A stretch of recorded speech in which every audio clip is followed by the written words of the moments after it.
And what we're doing tonight is part of that.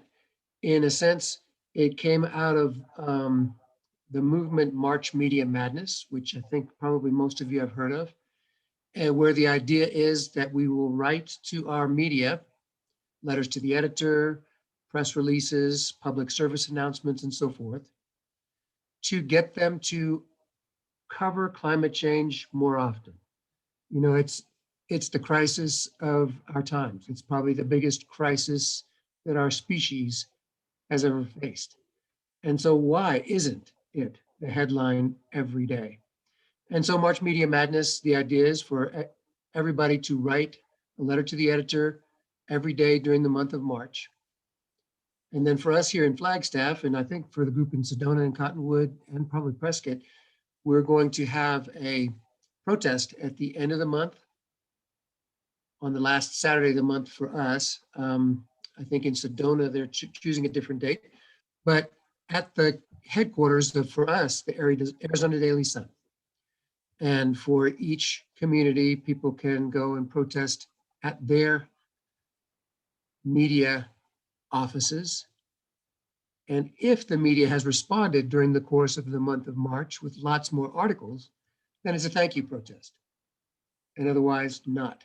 But all of that is sort of the March Media Madness thing. Really what we're here for today is to listen to my good friend and colleague, Bonnie Lane, tell us about how to write effectively.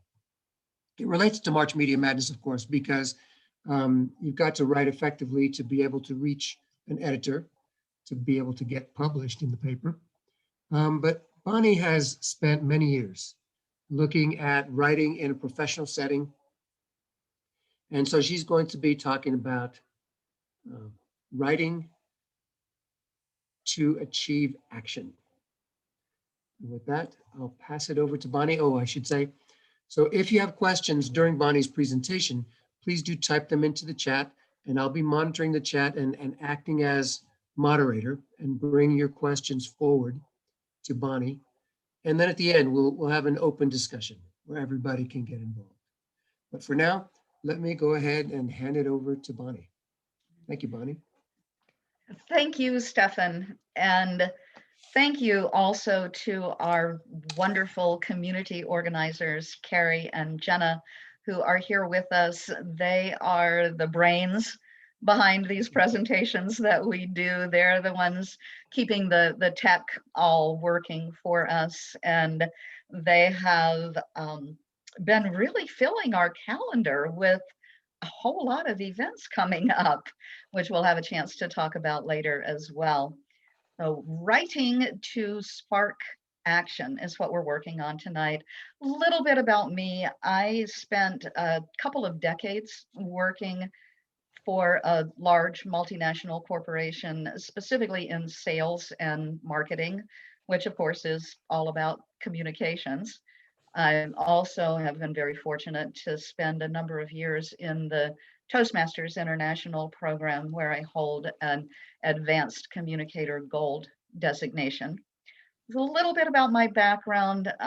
20 few years ago, I had the opportunity to attend specialized training in writing effectively that was led by Stan Barry and the Barry Writing Group. And a lot of what I'm going to be sharing with you tonight, I definitely owe to Stan. You know, my career would not have been what it was had I not had that good education along the way. Kind of novice at screen sharing here, but let's see how we do.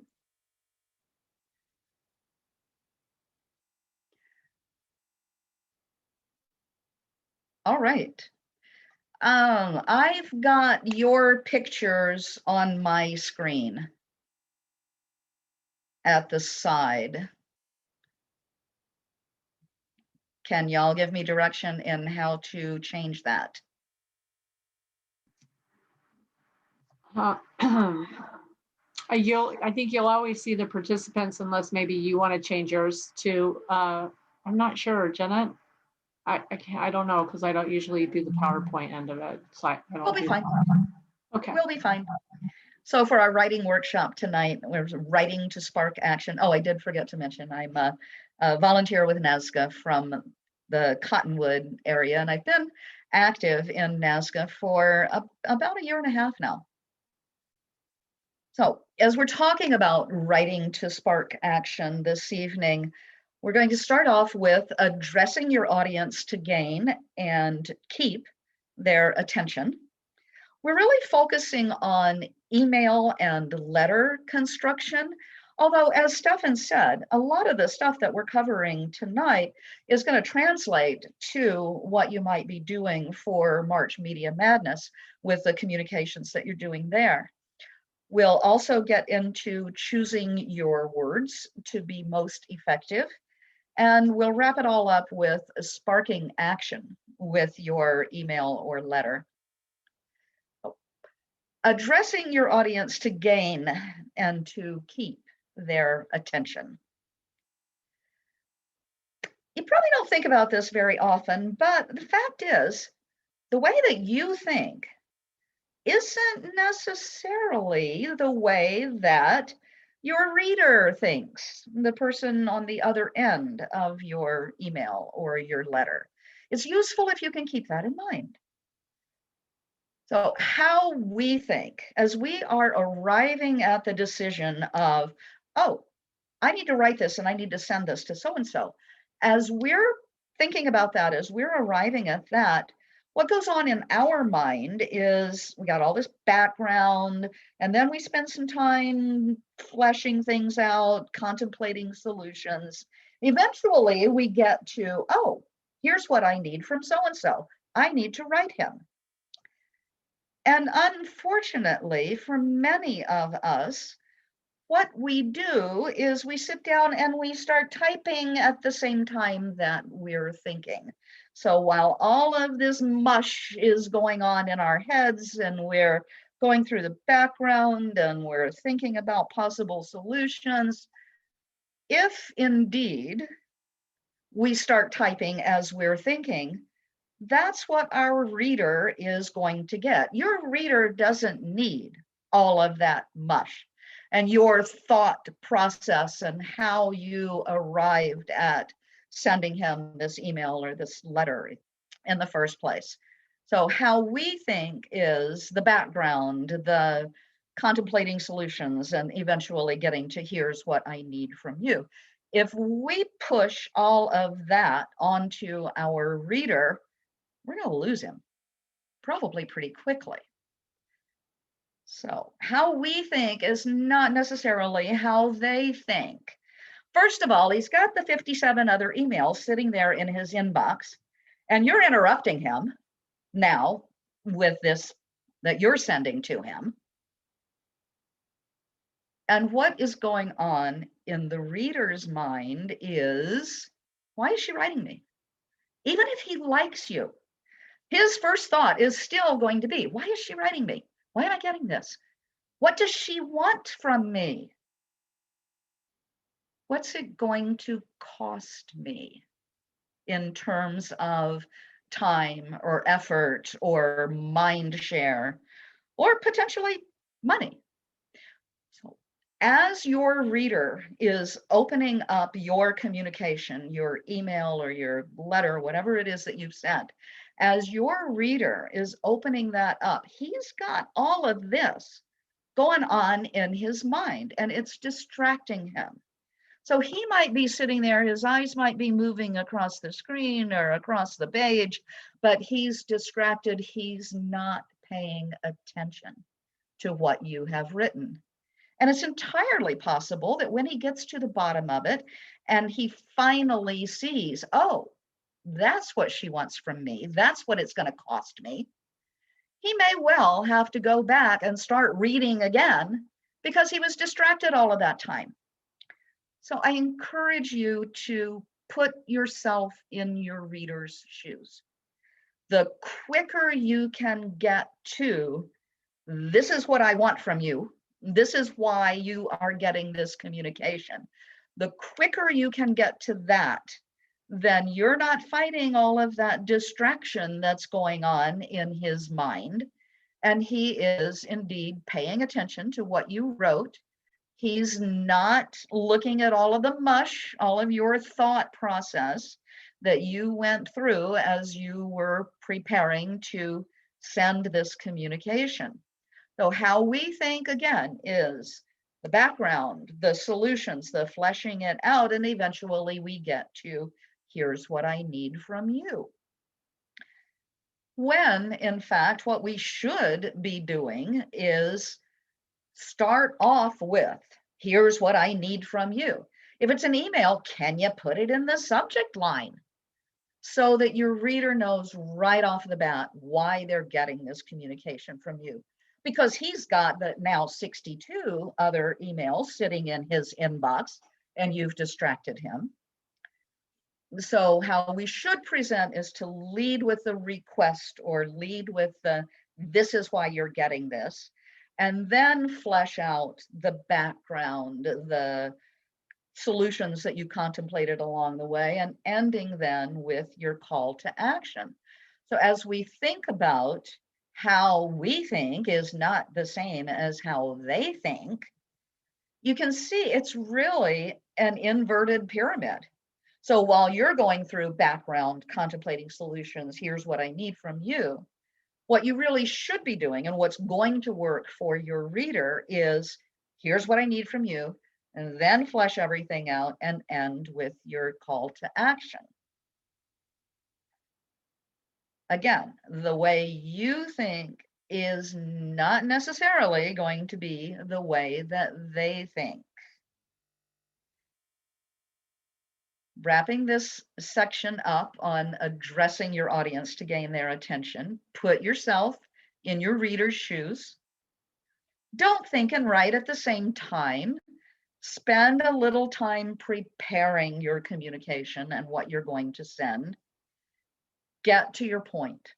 Lead with your request. Let your reader know right off the bat why they're getting this communication from you, so that you're not fighting all of that distraction going on in their head of what's it going to cost me. Perfect opportunity for Northern Arizona Climate Change Alliance to pass the hat. NASCA is indeed a 501c3 charitable organization. Your donations from our members and from our friends are what support us, or what allow us to do the very important work that we're doing, educating people and sparking people to action against climate change. You can donate online at nasca.org/donate. We would be very appreciative of whatever you may want to gift. So we've talked about addressing your audience. How do you start out? How do you capture their attention, capture that mind share? Let's move on then to email and letter construction. What I like to use is a simple 3-paragraph model. Jenna, I've never seen your dog before. Hi. So in our 3-paragraph model, first paragraph, here's what I need from you. Our second paragraph is the background, the supporting documentation, the fleshing it out. Our third paragraph is the call to action. And let's look at each of those in a bit more detail. So in our first paragraph, this is your opening. In your first paragraph, it doesn't need to be very long. You're letting your reader know why he's getting this communication from you. State your purpose. Again, if it's an email, can you just put it in the subject line so he knows before he even opens it what your purpose is?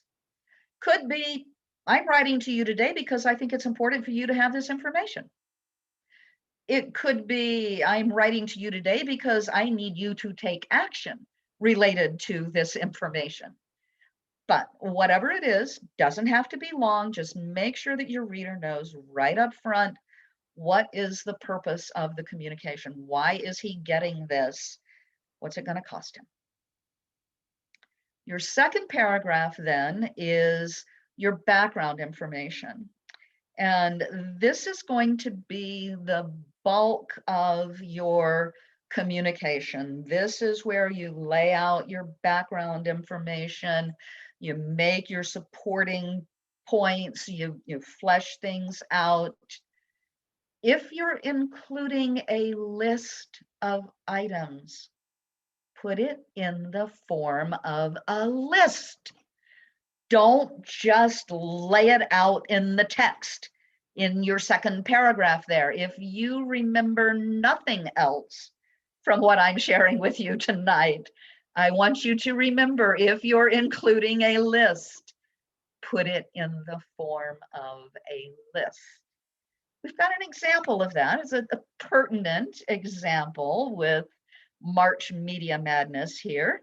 You could write a paragraph. As we're gearing up for March Media Madness campaign, we are encouraging people to write letters to the editor, write op-eds, write press releases, contact local radio outlets, post things on social media, or schedule a press conference. Well, it's a perfectly constructed sentence. It's got a subject, it's got a verb, it's got a list. And your reader is sitting there going through it and going through it. And what is it she wants me to do? And he's going back up to the top and starting over again with, what in the world are all these things in this list? And he's got the now 76 emails sitting in his inbox, and you're distracting him. You're wasting his time. So, gearing up for March Media Madness, we encourage people to bullet point, write letters to the editor, write op-eds, write press releases, contact local radio outlets, use social media, schedule a press conference. Make it easy on your reader. Put yourself in your reader's shoes. If you're including a list of items, put it in the form of a list. Your third paragraph is going to be your call to action. That's your closing. Again, doesn't have to be really long. The bulk of your material is going to be in that second paragraph. And for those vegans among us, I did a very good job of not saying the meat of your communication. So in your closing paragraph, you're going to restate the purpose of your communication. You're going to ask for action from your reader, if that's what it's all about, if you need action. Give them a deadline. If you need it done by a particular point in time, give them a deadline. And don't be shy about asking. If you're writing to this person because you need something and you need it in a particular period of time, lay it out. Don't be shy about asking. I've got a few examples, some possible ways that you could use to close your communication. You could ask a question, kind of a softer close. Could you get that done by such and such a date? When can we meet to decide on next steps? Another way that you could write your closing paragraph is a little more forceful. When you do this thing that I'm asking you to do, then we can proceed with next steps. Or please meet Janie next Monday to decide on next steps. Another thing that you can do, and you should always extend goodwill to your reader. I'm looking forward to hearing what you and Janie decide on next Monday when you meet. Or we hope this solution will solve our issues and we can move forward, or whatever. So again, with the 3-paragraph model, your opening doesn't have to be long at all, is going to state your purpose. You're going to capture their attention. You're going to let them know right up front why they're getting this communication from you. Your second paragraph, you're going to provide the background, flesh out the details. If it's a list, put it in the form of a list. Your third paragraph, you're going to reiterate the need, and you're going to set your deadline so that you've set that expectation. They know that you're looking for action from them. They know when it needs to be done. We've looked now at addressing your audience to gain and to keep their attention. Don't leave them distracted, wondering what this is all about. We've talked about the 3-paragraph model for email and letter construction. Let's spend a little time now with choosing your words and your sentences to be most effective. We're probably all familiar with the KISS. I see Carrie particularly likes that, with the KISS strategy. I recall, because I have the memory of an elephant, I recall the very first time I heard this, ever how many decades ago that was. The particular story that was shared with me at that time was about a preacher, a minister. He would stand up there in the pulpit in front of his congregation every Sunday delivering his message, while his wife was in the back of the congregation. And every now and then she'd hold up a big sign that said KISS. And of course, the congregation said, "Oh, isn't that sweet? She's being so supportive of him. Oh, she's letting him know she loves him." And of course, she was reminding him to keep it simple, stupid.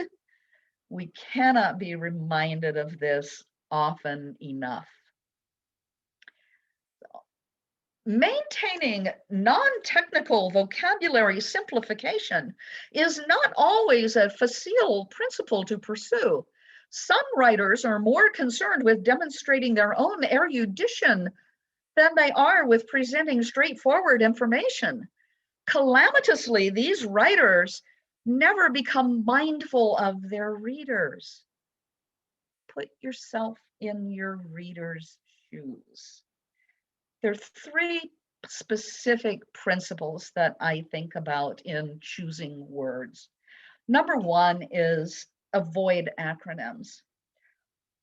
I spent a quarter of a century in this large corporation that had more acronyms than I've ever seen in my life anywhere.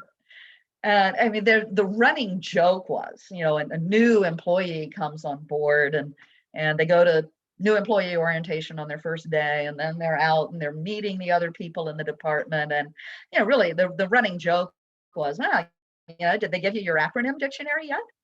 And, there was no acronym dictionary. They had to muddle their way through and figure it out on their own, or they had to raise their hand in a meeting and feel really stupid because they didn't know. So whenever possible, avoid those acronyms, or make sure that your audience understands what you're talking about. Or again, you're going to lose them. They're going to be sitting there thinking, "What does that mean?" And they're not paying attention to what it is that you're writing about. Don't use jargon. I mean, I think in every industry and every organization, we tend to accumulate some jargon. And, frankly, over the course of my volunteer career, I've had the occasion to work with an individual. This person, happened to be a woman. And with the use of the acronyms and the jargon, it was really almost presented as, well, I'm in the know. I understand what these things mean. And, if you don't get it, then, you need to get with the program. Well, when you're working in a grassroots organization, when you're working with volunteers, the last thing in the world that you want to do is to make them feel stupid.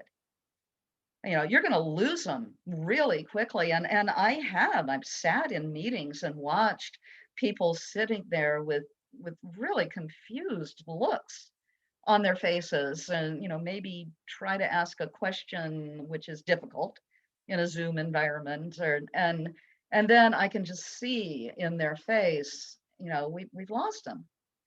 And if you're making your volunteers feel ignorant or feel that they're not with it, then they can very easily decide, I'm going to take my time and my energy and I'm going to apply it someplace else.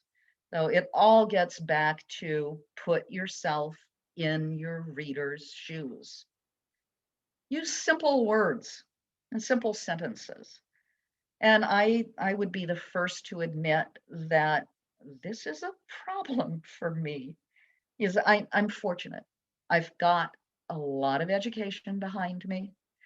I was extremely fortunate to start off in a really, really good public school system. And I got that background behind me before moving into the absolutely abysmal North Carolina public school system. But I've had a lot of education. I've got a big vocabulary. I think in big words. And this is a constant struggle for me to think about, okay, how can I put myself in my reader's shoes? How can I say this more simply? Let's take a look at a few examples on using simple words and simple sentence construction.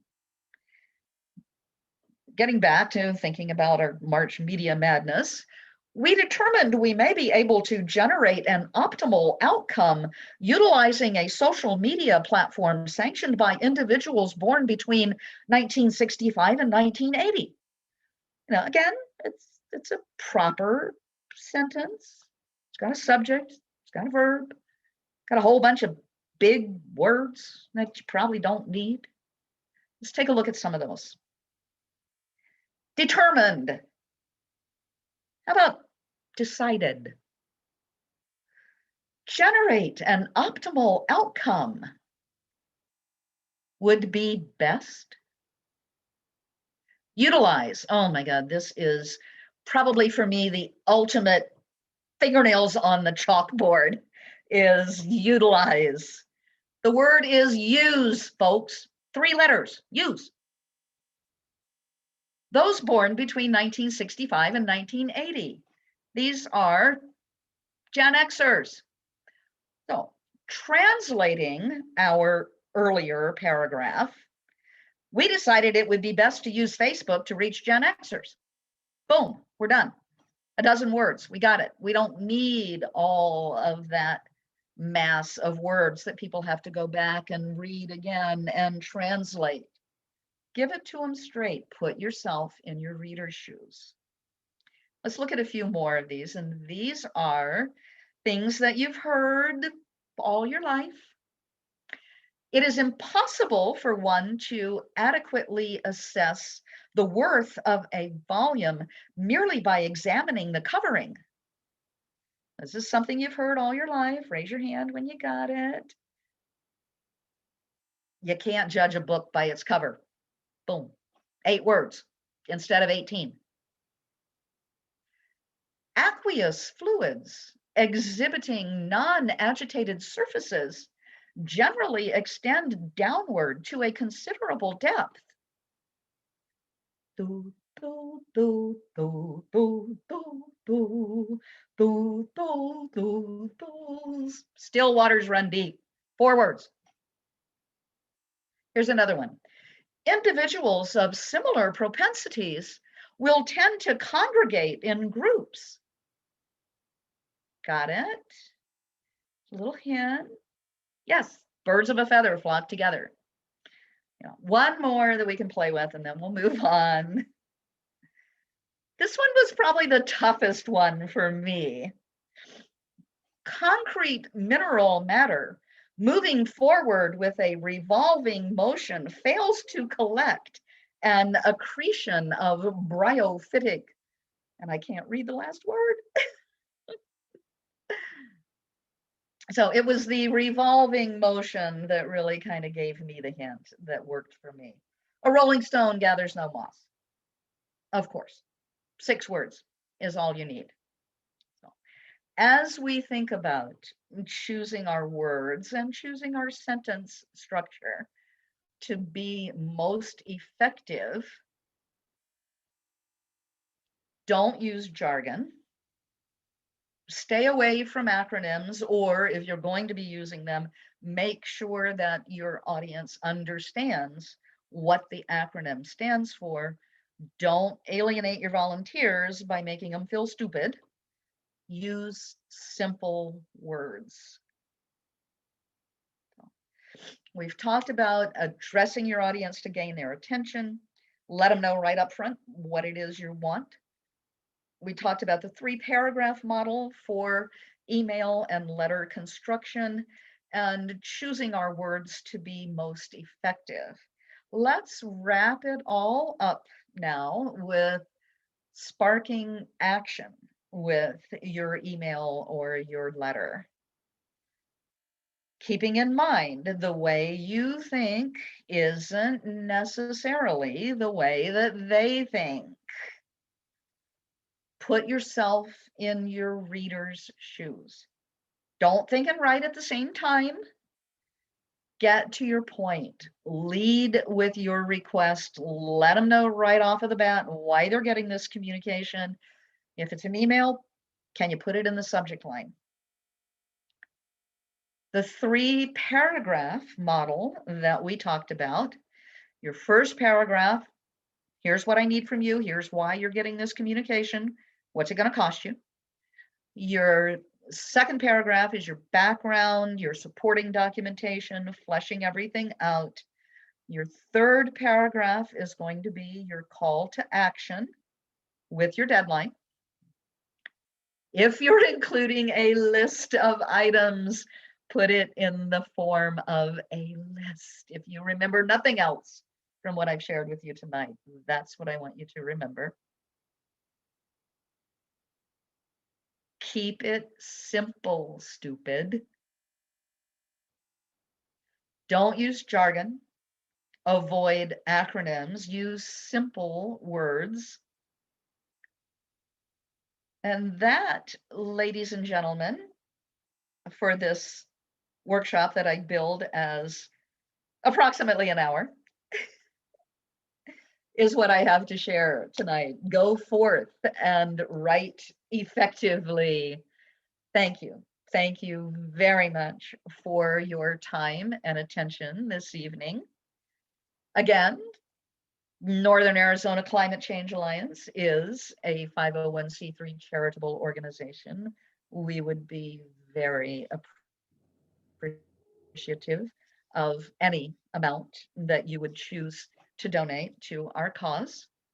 I mentioned earlier that our community organizers have been very, very busy filling our calendar with any number of events coming up in the near future. And in fact, we had another one just added today. So since this is the work that Jenna and Carrie have been doing, I am going to let them talk with you about what we got coming up. Unmute yourselves.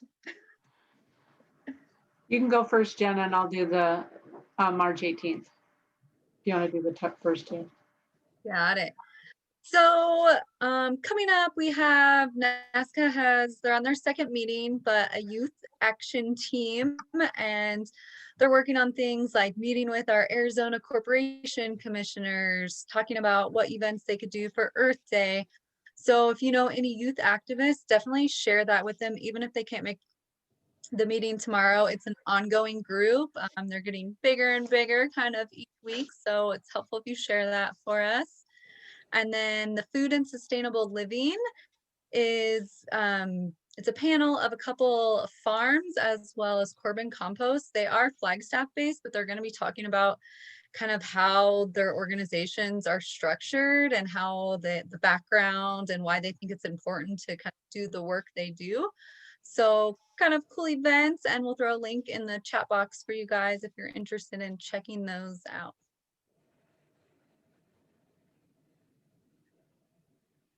Go ahead, Carrie, you're muted. It always happens. On March 18th, we have it's a follow-up meeting to a request to speak workshop that we had a couple of weeks ago by the mayor of Clarkdale, Robin Prude Holmbauer. Hopefully I did that right. Yes.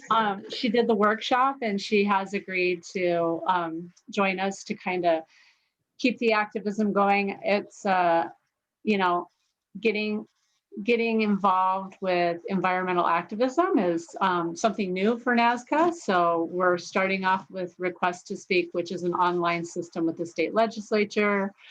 And then we're going to talk about what it's like to email and call your state legislators. And then once the session is over, we're going to pivot all those skills that we've honed to city council and more local activism. So that's the idea. And it kind of fits in with the March Media Madness, just because, I mean, we're not really reaching out to the media, but we're trying to encourage activists to reach out to lawmakers. So, so that's kind of cool. Hope you can join that. I'm going to let Jenna take the Wicked Water Problems, which I love the name of that. Totally gets my attention. So this event is a co-sponsored event with NASCA, Yavapai College, Ollie, and the League of Women Voters. And they have a guest speaker. She's from the University of Arizona, and she focuses on water management policy. And I think has studied kind of scarce water areas of the world, including the Middle East and Arizona. So that's kind of a terrifying combination, but she also has advanced degrees from Princeton, and she's going to focus on the water problems in our region and what efforts are being made to address them. So I think it should be a very informative event. And at the end of the month, we're having our movie club event, and it's Sunday at 2:00, and we're going to be screening and doing Q&A session on the movie Fantastic Fungi. And Catherine Crew, local here in the Prescott area, she's a mushroom expert. And so when people from our movie club recommend that we show a movie, whoever recommends it, we circle back and ask them if they want to, you know, host it or talk about it and do the Q&A. So I did that with Molly Beverly, and she told me about Catherine Crew. So so that should be pretty interesting and fun if you want to attend that. Excellent. Thank you very much. And all of those events can be found at nasca.org, and then under the events tab. And then the one that jumped into our calendar today, Stefan is going to be doing in the early afternoon this Friday, the 12th, along with, I can't see my screen, Stefan, please take it from here. Dr. Tom Finger from the history department joins in on this.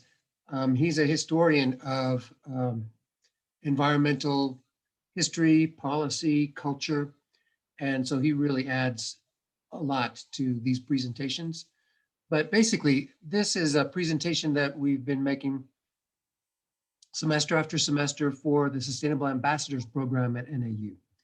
And it gives extra credit to students in the Honors College and in the College of Business. So if you're wondering what goes on in college these days, or missing your college courses or anything like that, please join in. And you'll be in a room with probably about 100 business and honors students from NAU. And we'll be talking about all the basics of climate change.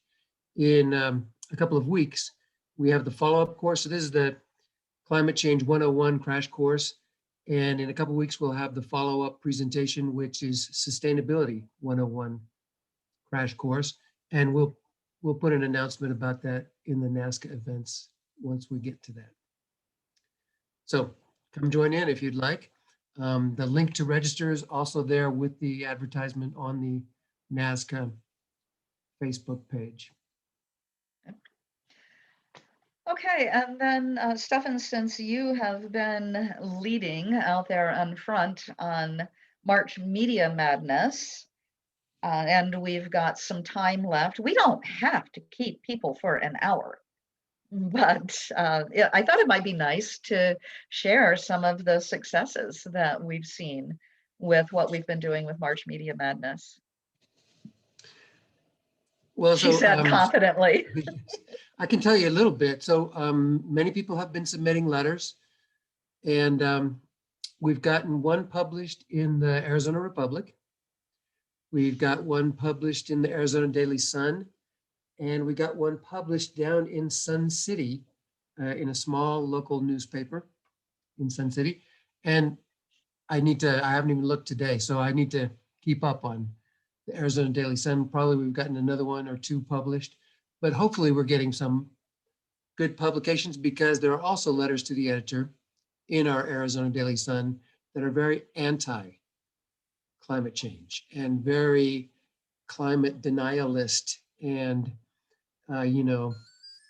let's not waste our money on fighting climate change. It's a hoax anyway, kind of letters.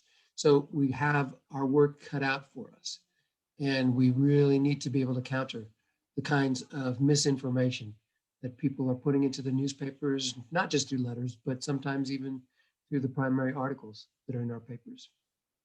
So we're having some success. I hope we have more. And we have a really good protest plan for the Arizona Daily Sun headquarters at the end of the month. That'll be March 27th. Okay. Has anybody else had success writing letters?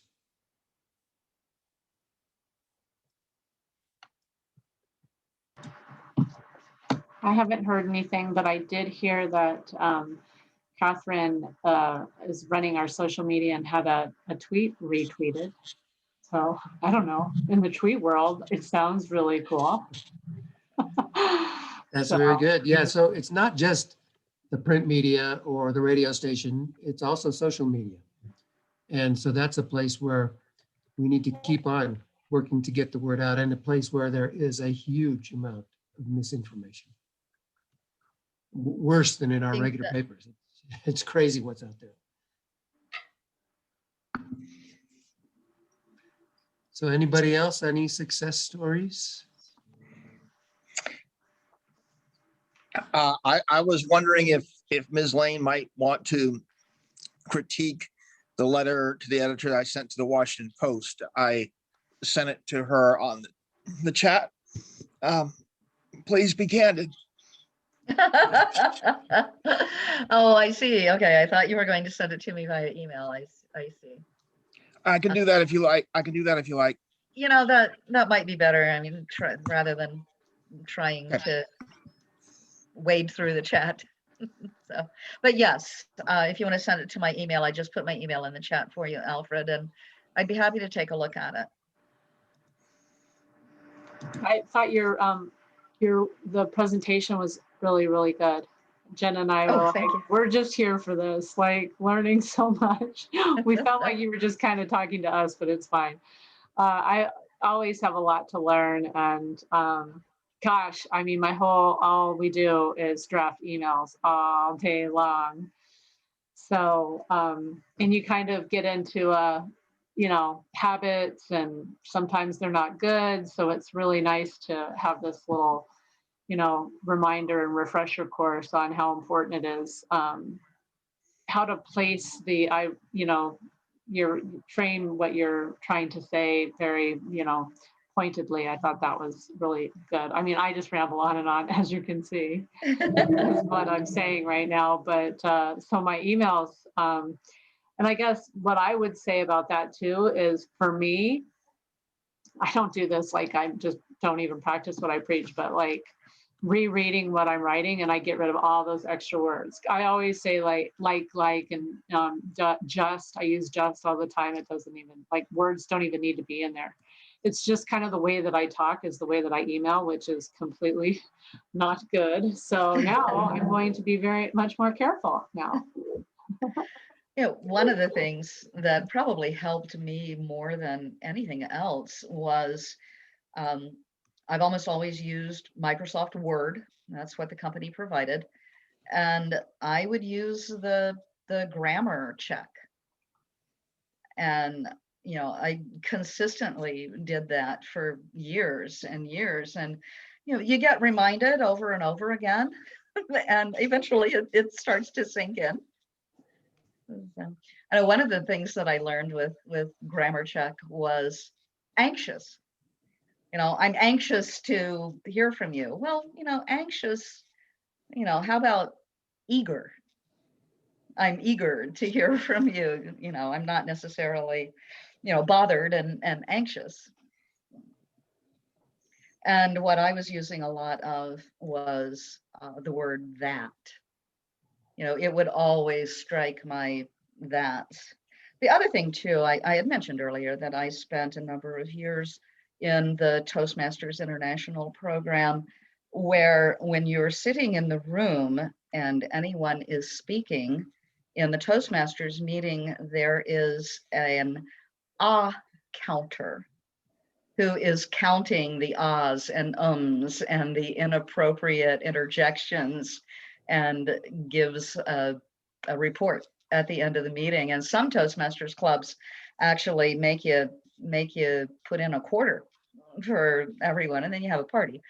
So, One thing that I find for me is because I've written in scientific formats most of my life, I find that I can write very succinctly and densely, but I struggle to write in a happy, inviting way.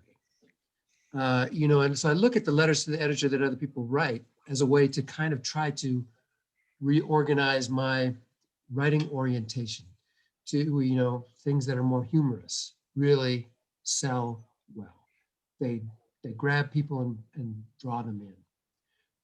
And so that's one of the things that I really struggle with, because I'm always just, short, not necessarily even sweet, but to the point.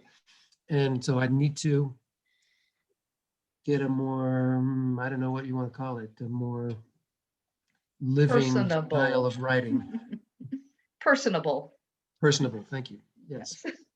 And, See, I told you I know those big words. and I think it's all practice. I mean, Peggy always says, like, working out our muscles. So it's just something we all need to practice. I know our newsletters, I get cut off. So I've gotten really good at, I see our descriptions, and I think Carrie and I keep them short, like 3 sentences. And now I've cut them down to like 1 sentence, and just practicing that has helped me. So, and everyone in this group, I'm sure we could all email each other. We're all busy, but Peggy and Jim and I have an ongoing thing where we edit anything that's important for each other, or just provide suggestions. So we all kind of have our networks. And I think it's great if we just work together when we can and keep practicing. Bonnie, that was such an amazing presentation. I'm hoping maybe we can even get a PDF version to share on our website or something. It was so helpful. I might refer to it on a daily basis.